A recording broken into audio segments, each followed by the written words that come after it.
हे बघ नंदिनी, मी तुझं आता काही ऐकून घेणार नाही. हे बघ, तुला आता ना आरामाची गरज आहे. त्यामुळे तू स्वतःची काळजी आहे ना आता खूप चांगली घे.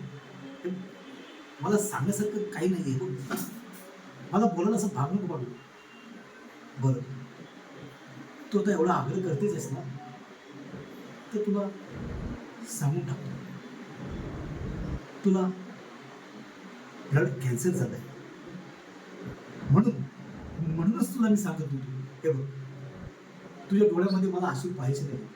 हे बघ नंदिनी, तू असं रडून दाखवली, तू रडलीस ना तर माझं पण जीव हरमून जाते बरं.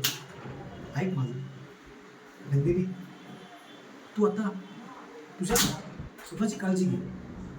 मुलांची चिंता अजिबात करू नको. हे बघ, मुलांची चिंता करायला आम्ही आहोत. तू फक्त आता स्वतःची काळजी घे.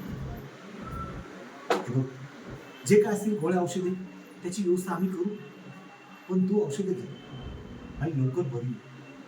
हे बघ, आता हे काय करून चालणार नाही. स्वतःची काळजी घे, ठीक आहे?